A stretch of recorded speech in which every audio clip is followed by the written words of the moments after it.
Shalom.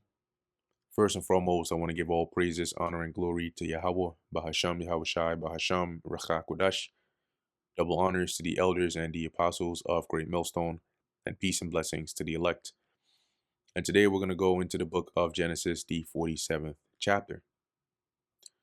Then Joseph came and told Pharaoh and said, My father and my brethren, and their flocks and their herds, and all that they have, are come out of the land of Canaan.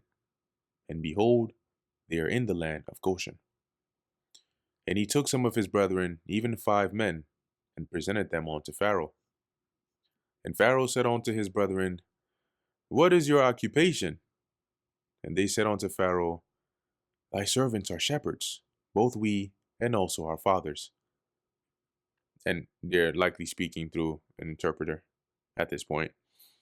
They said moreover unto Pharaoh, For to sojourn in the land are we come, for thy servants have no pasture for their flocks, nothing for our animals to eat. For the famine is sore in the land of Canaan. Now therefore we pray thee, let thy servants dwell in the land of Goshen. And Pharaoh spake unto Joseph, saying, Thy father and thy brethren are come unto thee. The land of Egypt is before thee. In the best of the land make thy father and thy brethren to dwell. In the land of Goshen let them dwell. And if thou knowest any men of activity among them, let them then make them rulers over my cattle. So basically, if you notice any any real good ones among them, have them take care of my cattle too, right? They're good at it, so they could take care of mine too. And Joseph brought in Jacob his father, and set him before Pharaoh, and Jacob blessed Pharaoh. And Pharaoh said unto Jacob, How old art thou? And Jacob said unto Pharaoh, The days of the years of my pilgrimage are 130 years, that is, his dwelling on the earth. Few and evil have the days of the years of my life been, and have not attained unto the days of the years of the life of my fathers in the days of their pilgrimage.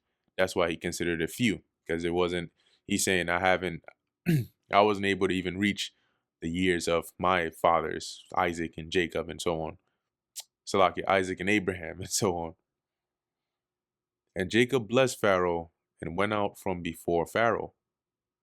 And Joseph placed his father and his brethren and gave them a possession in the land of Egypt, in the best of the land, in the land of Ramses, as Pharaoh had commanded.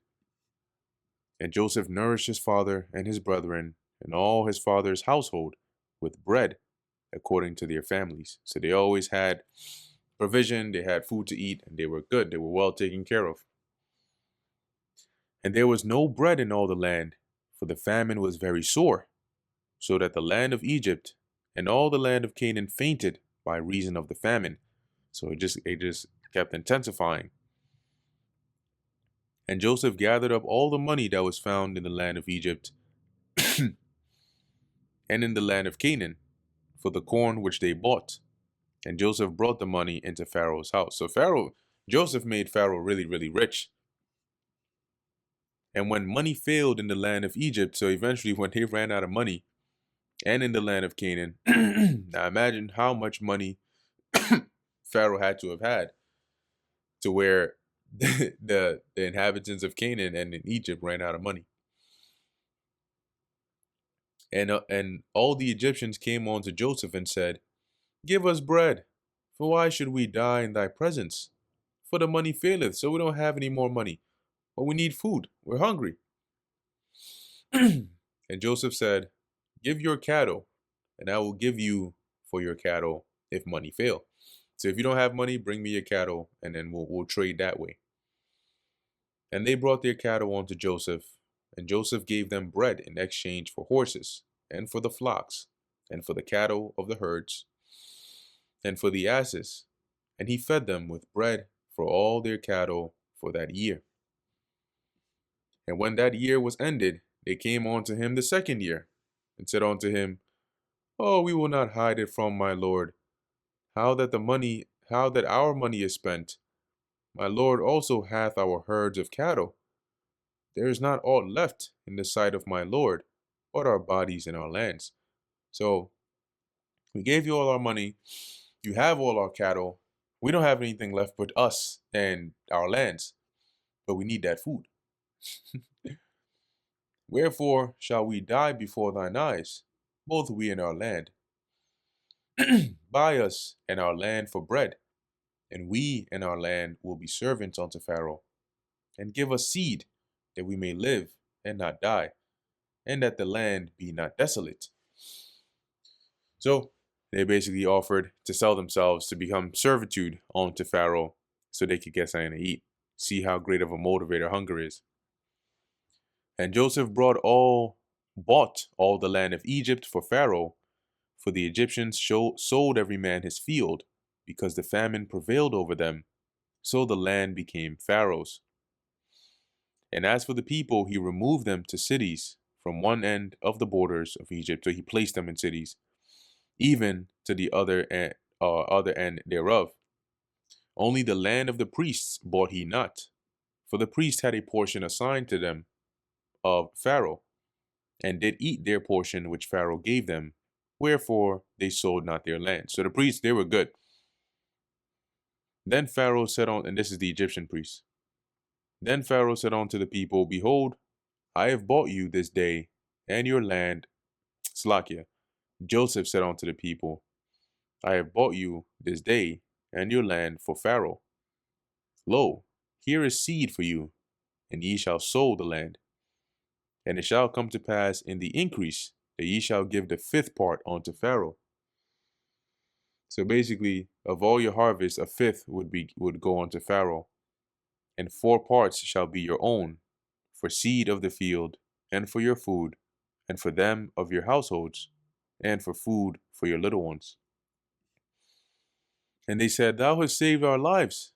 Let us find grace in the sight of my Lord, and we will be Pharaoh's servants. So if it please you, we will gladly be Pharaoh's servants. And Joseph made it a law over the land of Egypt on to this day, that Pharaoh should have the fifth part, except the land of the priests only, which became not Pharaoh's. And Israel dwelt in the land of Egypt, in the country of Goshen, and they had possessions therein, and grew and multiplied exceedingly.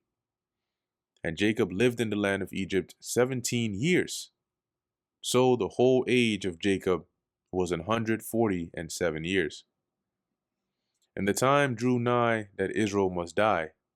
And he called his son Joseph, and said unto him, If now I have found grace in thy sight, put, I pray thee, thy hand under my thigh, and deal kindly and truly with me. Bury me not, I pray thee, in Egypt. So he basically required Joseph to take an oath,